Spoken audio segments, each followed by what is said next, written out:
Hello, मैं RK. Saxena excellence mastermind coaching के YouTube channel में आप सभी लोगों का बहुत बहुत स्वागत और अभिनंदन करता हूं। और आज का वीडियो मेरा उन लोगों के लिए है जो जुडिशियल, जैसे कि आपका एमपी सीजे हो गया, छत्तीसगढ़ सीजे या अदर जैसे यूपी पीसीएस या राजस्थान या दिल्ली, ऐसे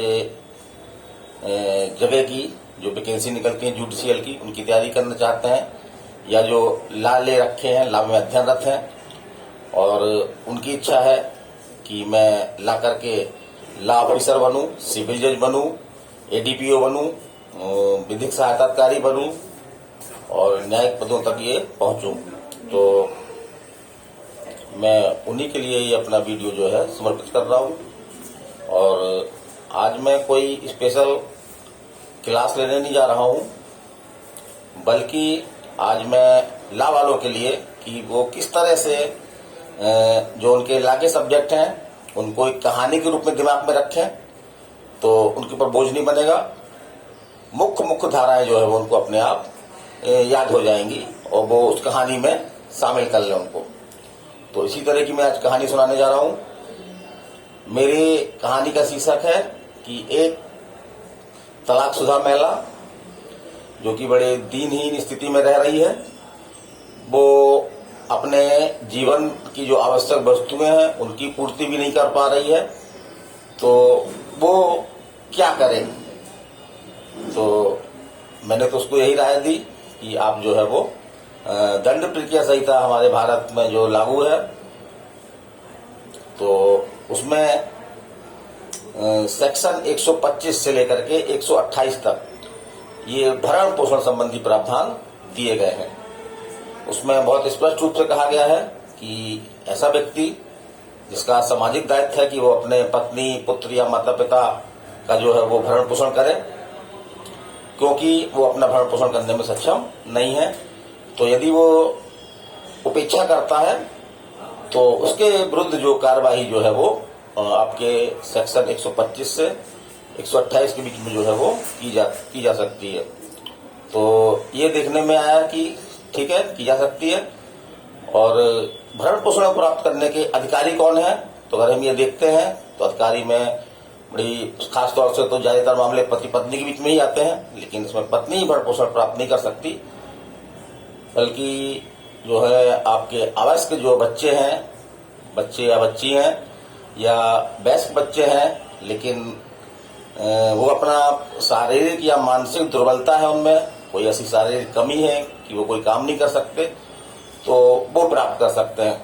और माता पिता के प्रति तो हर व्यक्ति का बहुत बड़ा धर्म होता है, कानूनी प्रक्रिया की सहायता लेना ही न पड़े माँ बापों को। तो मैं तो उनसे अनुरोध करता हूं कि जो अपने बूढ़े माँ बाप जिन्होंने उनके खिलाफ भरण पोषण का आवेदन लगा रखा है, वो ऐसा आवेदन वापस लेने के लिए कहें अपने माता पिता को, और उनको बड़े इज्जत से भगवान की तरह जो है वो अपने घर ले जाएं, तो मामला ही खत्म हो जाएगा। लेकिन ये दुनिया है, बहुत सारे ऐसे मामले होते हैं। कहीं कहीं पे महिलाओं के अधिकार की बात कही गई, इसमें बेशक रूप से महिलाओं को अधिकार मिलता है, कई ऐसी महिलाएं जो इससे लाभान्वित भी हुई हैं, लेकिन ये भी देखने में आया है कि इस कानून का दुरुपयोग भी काफी मात्रा में किया जा रहा है। तो उसके लिए कुछ प्रावधान होने चाहिए, ऐसे प्रावधान है। तो अब हम चलते हैं कि भरण पोषण क्या पत्नी भी प्राप्त कर सकती है पति से? एक ये प्रश्न उठता है महत्वपूर्ण, क्या पत्नी पति से भरण पोषण प्राप्त कर सकती है? तो बेशक रूप से अगर हम प्रावधान देखें आपने सीआरपीसी के, तो उसमें ऐसा कोई रोक नहीं है। तो यदि पत्नी जो है वो पर्याप्त साधन है उसके पास जीवन यापन के, और जो उसका पति है वो किसी शारीरिक मानसिक रोग के कारण से, ज्यादातर ऐसे मामले ही होते हैं, ऐसे मामले में न्यायालय का सुप्रीम कोर्ट का निर्णय भी आया है, तो पति जो है अपाहिज टाइप का था जो अपना भरण पोषण करने में सक्षम नहीं था, तो वकीलों की राय पर जो है वो न्यायालय का रुख जानने के लिए जो है इसमें क्या किया गया कि ये पूछा गया कि ये केस दायर किया गया इस तरह का कि पत्नी ने पति से भरण पोषण की मांग की और न्यायालय ने देखा कि उसमें कोई रुकावट नहीं है, तो न्यायालय ने निर्णय भी दिया कि अगर तमाम स्थितियां हैं सकते हैं भरण पोषण की, अगर वो पूरी होती हैं तो पत्नी भी जो है वो से भी भरण पोषण पति प्राप्त कर सकता है। ठीक है। अब जहां तक कार्रवाई की बात है इसमें, तो कार्रवाई इसमें बड़ी सिंपल कार्रवाई है जो आपके सिविल मामलों में अपनाई जाती है, या कह सकते हैं समनी मामलों में, वारंट ऑफ सम्मन दो तरह के मामलों का विचार होता है। तो सम्मन मामलों में जो प्रक्रिया अपनाई जाती है वही इसमें प्रक्रिया अपनाई जाती है। और इसमें जो कार्यवाही का न्यायालय है वो आपका प्रथम क्लास मजिस्ट्रेट होता है, उसी के यहाँ ये आवेदन भरण पोषण के जो है वो लगते हैं।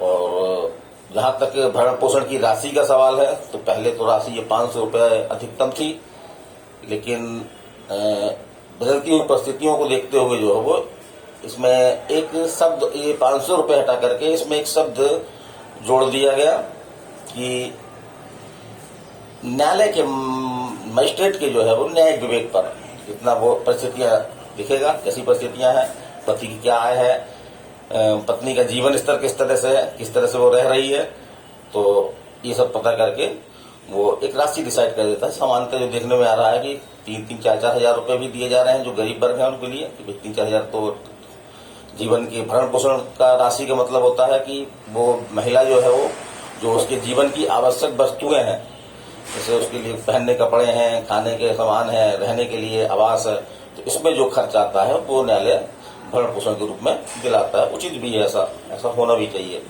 और होता भी है। तो ये हम देखते हैं कि अब कार्रवाई प्रथम वर्ग मजिस्ट्रेट के आवेदन लग गया, तो ये भरण पोषण की कार्रवाई कितने समय में कर ली जाएगी इसका तो कोई ज्यादा उल्लेख हम लोग समझ में नहीं आता, नहीं मिलता है। लेकिन हाँ, एक प्रावधान और जो सम्मिलित किया गया है वो है अंतरिम भरण पोषण।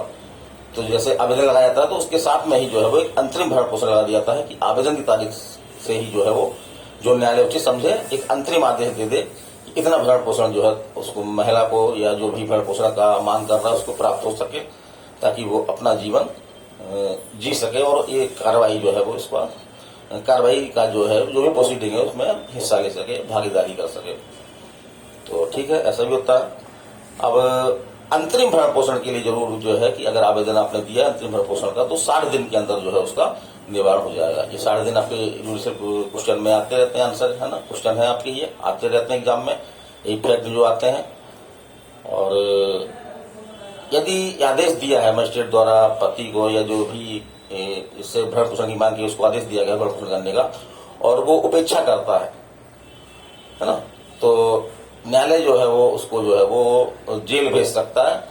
कब तक? जब तक कि भरण पोषण का जो है राशि का वो भुगतान न कर दे, जो पूरी है पहले की भी है उसकी और जो वर्तमान की है उसकी। तो ये है। और तो यही इसमें थोड़ा दंडात्मक चीजें हैं कि जेल भेज सकता है और भरण पोषण का आदेश का पालन नहीं किया जाता है तो जेल भेजा सकता है। तो यहाँ से थोड़ा इसको और थोड़ा कड़ा बनाने की जरूरत है।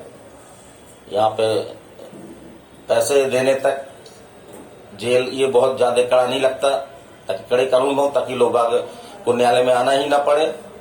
और इस कार्रवाई के डर से जो है वो कि भाई हमको भरण पोषण न्यायालय में देना ही पड़ेगा, अगर हमारे खिलाफ कार्रवाई हो गई तो भरण पोषण करते रहे। ठीक है, होना चाहिए ऐसा कानून, सुधार की जरूरत है। और प्रक्रिया हमने बता दी इसकी, सिविल जो सामान्य मामलों की प्रक्रिया होती है वही प्रक्रिया है। प्रथम वर्ग मजिस्ट्रेट को जो है इसकी सुनने की पावर है। अंतरिम आदेश का निराकरण जो है वो 60 दिन के अंदर किया जाना आवश्यक है।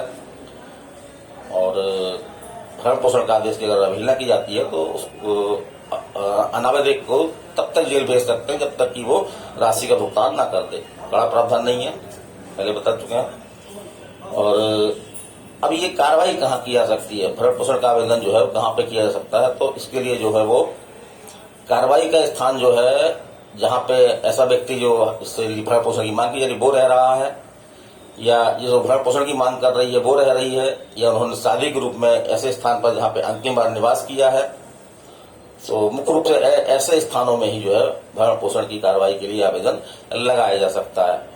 ठीक है। अब कभी कभी ऐसा होता है कि भरण पोषण का आदेश दे दिया लेकिन परिस्थितियों में ऐसा परिवर्तन हो जाता है, तो यदि परिवर्तन होता है तो भरण पोषण की राशि में जो है वो आपका रद्दोबदल किया जा सकता है या उसको बंद भी किया जा सकता है। तो ठीक है, अच्छी बात है ये। और जहां तक आदेश जो होता है उसका निष्पादन की बात है, तो निष्पादन जो है वो उसका आपका 128 नाम का कोई स्थान है, धारा 128 नाम का कोई स्थान है, वहां पे जो है वो किसी भी मजिस्ट्रेट द्वारा निष्पादन किया जा सकता है। यहाँ से क्वेश्चन आता है कि शायद यहाँ पे प्रथम वर्ग मजिस्ट्रेट ही जो आदेश है अगर उसका पालन नहीं हो रहा तो उसको निष्पादन करके कार्रवाई करे, तो नहीं, फर्स्ट क्लास मजिस्ट्रेट नहीं, बल्कि यहाँ पे कोई भी मजिस्ट्रेट हो सकता है ना, फर्स्ट क्लास भी हो सकता है या सेकंड क्लास मजिस्ट्रेट भी, जो भी मजिस्ट्रेट की पावर जिनको है वो सब यहाँ पे कार्रवाई कर सकते हैं। तो इस तरह से ये कहानी है। और अंत में उस बूढ़ी महिला को जो अपना एक बड़ा बुरा वक्त गुजार रही थी, इस राय के आधार पे उसको जो है उसने भरण पोषण का दावा किया और आज उसको भरण पोषण जो है वो 4000 रुपये मिल रहा है। वो बहुत खुश है और कानून निर्माताओं को जो है वो बधाई दे रही है। तो कैसी लगी मेरी कहानी? यदि अच्छी लगे तो शेयर करिएगा। और यहाँ पे मैं ला क्षेत्र से भी काफी जुड़ा हूँ, काफी समय से मैं ला पढ़ा रहा हूँ, तो कभी कभी इच्छा होती है कि ला पढ़ाऊं, बीच बीच में कुछ बच्चे हमारे पास आते हैं उनको मैं पढ़ाता हूँ। तो यहाँ पे ये देखा गया है कि व्यवस्थित ला कोचिंग का अभाव है, कोई भी ला पढ़ाने वाला नहीं है, लोगों को इलाहाबाद या इंदौर जाना पड़ता है। तो ऐसी स्थिति में हमारा ये उद्देश्य है कि एक बच्चों को एक सही ढंग से, व्यवहारिक ढंग से, बिना किसी औपचारिकता के, अनौपचारिक होकर के जो है वार्ता के माध्यम से उनको जो है ला की जानकारी दें, कैसे वो प्री निकालें, कैसे मेंस निकालें और कैसे अपनी मंजिल को जो है वो प्राप्त कर सकें। तो इस तरह की प्रयास करना चाहता हूँ। और मैंने बैच भी पढ़ाता हूँ मैं यहाँ मेरा पता एक्सीलेंस मास्टरमाइंड कोचिंग है, आपके रमा गोविंद पैलेस में है, आपका ये सिरमौर चौराहे में है रमा गोविंद पैलेस, जो नहीं जानते उनके लिए। तो मेरा ये वीडियो कैसा लगा इसको बताइएगा, जरूर बताइएगा।